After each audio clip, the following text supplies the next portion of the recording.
Call of Cthulhu, Part 1, The Horror in Clay.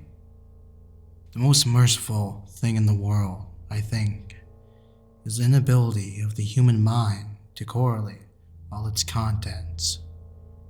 We live on a placid island of ignorance in the midst of black seas of infinity. It was not meant that we should voyage far.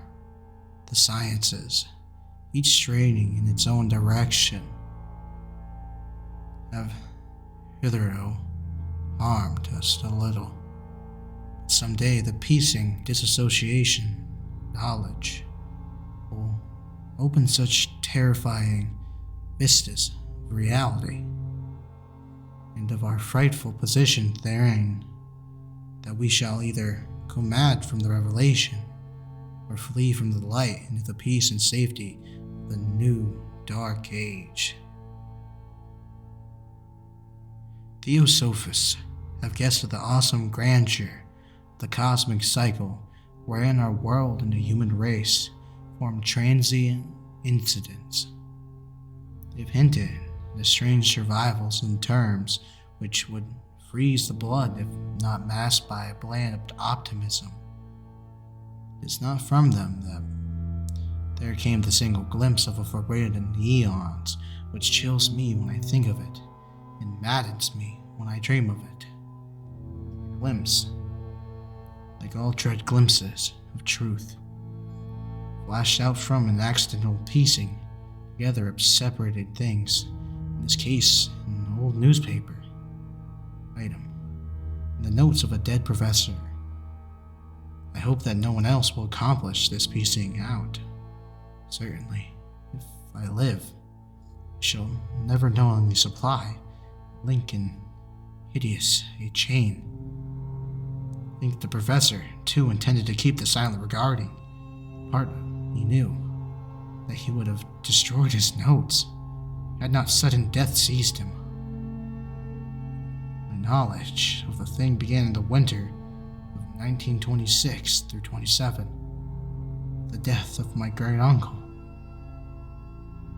George Gamble Angel, professor emeritus of Semitic language in Brown University, Providence, Rhode Island. Professor Angel was widely known as an authority of ancient inscriptions and had frequently been restored by the heads of permanent museums, that his passing at the age of 92 may be recalled by many. Local interests were intensified by the obscurity of the cause of death. The professor had been stricken whilst returning from the Newport boat, falling suddenly, as witnesses said, having been jostled by a nocto-looking man who had come from one of the queer dark courts on the precipitous hillside which formed a short cut from the waterfront of the deceased home in Williams Street.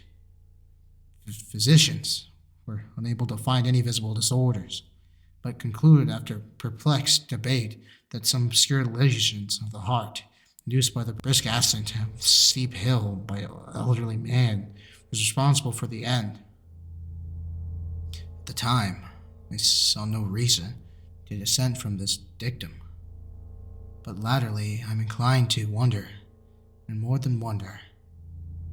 As my great-uncle's heir and executor, for he died a childless widow, was expected to go over his papers with some thoroughness, and for the purpose moved his entire set of files and boxes to my quarters in Boston. Much of the material which I correlated would be later published by the American Archaeological Society. There was one box which I found exceedingly puzzling, and which I felt much averse from showing to other eyes. It had been locked, and I did not find the key till it occurred to me to examine the personal ring which the professor carried in his pocket. Then, indeed, I succeeded in opening it. When I did, so seemed only to be confronted by a greater and more closely locked barrier. What could be the meaning of the queer clay bas-relief? the disjointing jottings, ramblings, and cuttings which I found. But my uncle, in his later years, become credulous, the most superficial impostors. I resolved to search out the eccentric sculptor responsible for this apparent disturbance of an old man's peace of mind. Bas relief was a rough rectangular less than an inch thick, about 5 by 6 inches in the area, obviously of modern origin. Its designs, however, were far from modern in the atmosphere.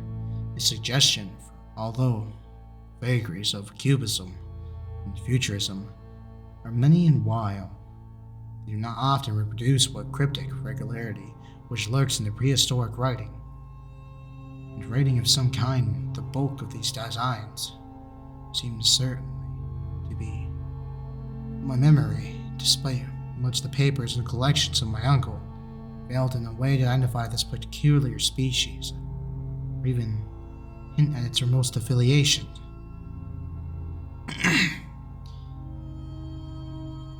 Both these apparent hieroglyphics is a figure of evidence, pictorial intent through its impressionistic execution forbade a very clear idea of its nature. It seemed to be a sort of monster, or a symbol representing a monster, of a form which only a diseased fancy could conceive. I say that my somewhat extravagant imagination yields simultaneous pictures of an octopus, a dragon, and a human caricature. I shall not be unfaithful to the spirit of the thing. A pulpy, tentacled head, surmounted by a grotesque and scaly body with rudimentary wings. But it was generally outline, the whole which made it most shockingly frightful. Behind the figure was a vague suggestion of a cyclopean architectural background.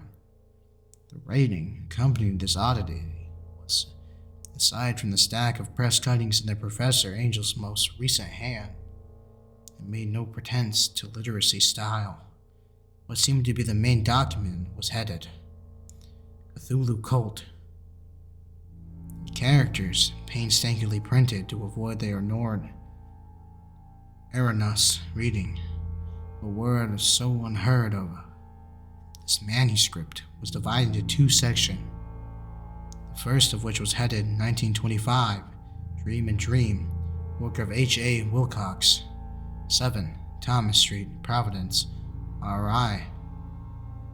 The second, Narrative of the Inspector John R. Legrasse, 121 Bineville Street, New Orleans, L.A. in 1908, AAS. MTG notes on the same in the Prof. Webb's Act. The other manuscript papers were brief notes, some of them accounts of the queer dreams of the different persons, some of them citations from theatrical books and magazines, notably W. Scott Eliot's Atlantis and The Lost Lemuria. The rest of comments long surviving secret societies and hidden cults, which reference to the passage in such mythological anthropical source books as Fraser's Golden Bow and Miss Murray's Witch Cult in Western Europe. The cutting largely alluded to the outer mental illness and outbreaks of the group folly of mania in the spring of 1925. The first half of the principal manuscript told a very particular tale. It appears on March 1st, 1925. A thin, dark young man of neurotic and excited aspect had called upon Professor Angel, bearing the singular clay bas relief, which was then exceedingly damp and fresh. His card bore the name of Henry Anthony Wilcox. My uncle had recognized him as the youngest son of excellent family slightly known to him, who had latterly been studying sculpture at the Rhode Island School of Design and living alone at the Fleur de Lis building near the institution. Wilcox was precocious, youth of a known genius, but great eccentricity, and had from childhood excited attention through the strange stories and odd dreams he was in the habit of relating. They called themselves psychically representative, but the straight folks of the ancient commercial city dismissed him as merely queer, never mingling much with his kind, and he had dropped gradually from the social visibility. He was now known only to a small group of aesthetes from other towns, even the Providence Art Club, anxious to preserve its conservatism, had found him quite hopeless. On the occasion of the visit ran the professor's manuscript, the sculptor abruptly asked for the benefit of his host's archaeological knowledge in identifying the hieroglyphics of the bas-relief. He spoke in a dreamy, stilted manner which suggested pose and alienated sympathy. My uncle showed some sharpness in the replying, for the conscious freshness of the tablet implied kinship with anything but archaeology. And Wilcox rejoined, which impressed my uncle enough to make him recall and record it verbatim. It was the fantastically poetic cast which must have typified his whole conversation, which I had since found highly characteristic of him. He said, "It's new indeed, for I made it last night, a dream of a strange city, and dreams are older than brooding, Tyre, or the contemplative Sphinx, or gardening girded Babylon." It was then that he began rambling tale, which suddenly played upon a sleeping memory and won the fevered interest of my uncle. There had been a slight earthquake, tremor the night before, the most considerable felt in New England for some years. Wilcox's imagination had been keenly affected. Upon retiring, he had an unprecedented dream of a great cyclopean city, Titan blocks and sky-flung monoliths, all dripping with a green ooze and sinister with latent horror. Hieroglyphics covered the walls and pillars. From the undermined point below had come a voice that was not a voice of chaotic sensation, which only fancy could transmute into sound, but which he attempted to render by the almost unpronounceable jumbles of letters. Cthulhu Fatang. This verbal jumble was a key to recollection which excited his distributor and disturbed Professor Angel. He questioned the sculptor with scientific muteness, and studied which frantic intensity that's relief on which the youth had found himself working, chilled and clad only in the night clothes. When waking, he stole in bewildering over him. My uncle blamed his old age. Wilcox afterwards said that his slowness in recognizing both hieroglyphics and pictorial designs. Maybe his question seemed highly out of place. The visitor, especially those which tried to connect the letter with strange cults or societies, Wilcox could not understand, and repeated promises of silence, which he was offered in exchange for an admission of a membership in some widespread mystical or paganly religious body. Professor Angel became convinced that the sculptor was indeed ignorant of any cult of system, of cryptic lore. He beseeched his visitor with demands of the future reports of the dreams. This bore regular fruit. After the first ending, the manuscript records daily calls of the young man, during which he related startling fragments of nocturnal imagery, whose burden was always some terrible cyclopean vista of dark and dripping stone, subterranean voice of intelligence shouting monotonously and enigmatically sense impacts unsubscribed save as a gibberish. The two sound frequently repeated are those rendered by the letters Cthulhu and Rely. March 23rd, the manuscript continued. Wilcox failed to reappear, and inquiries at his quarters revealed that he had been stricken with an obscure sort of fever. Taken the home of his family in Waterman Street. He had cried out in the night, rousing several artists in the building. It had manifested since then only alternations of consciousness and delirium. My uncle at once telephoned the family. From that time forward, kept close watch of those cases, calling often at the Thayer Street office Dr. Toby, whom he learned be in charge. The youth's febrile mind apparently was dwelling on the strange things. The doctor shuddered now and then as he spoke of them. It included not only a repetition of what they had formerly dreamed, but touched wildly on a gigantic thing, miles high, which walked unlumbered about. He had no time to fully describe this object. Occasionally frantic words, as repeated by Dr. Toby, convinced the professor that it must be identical with the nameless monstrosity it sought to be depicted in the dream sculpture. Reference to this object, the doctor added, was invariably a prelude to the young man's subsidence into lethargy. His temperature, oddly enough, was not greatly above normal. The whole condition was otherwise such to suggest true fever rather than a mental disorder. April 2nd, about 3 p.m., every trace of Wilcox and Milady suddenly ceased. He sat upright in bed, astonished to find himself at home, completely ignorant of what had happened in the dream or reality since the night of March 22nd. Announced well by his physician, he returned to his quarters in 3 days, but the Professor Angel, he was no further assistance. All trace of strange dreaming had vanished. With his recovery, my uncle kept no record of his night thoughts after a week of pointless and irrelevant accounts of thoroughly usual visions. Yet the first part of the manuscript ended, a reference to certain of the scattered notes gave me much material for the thought. So much, in fact, that only the ingrained skepticism forming my philosophy can account for my continued distrust of the artist.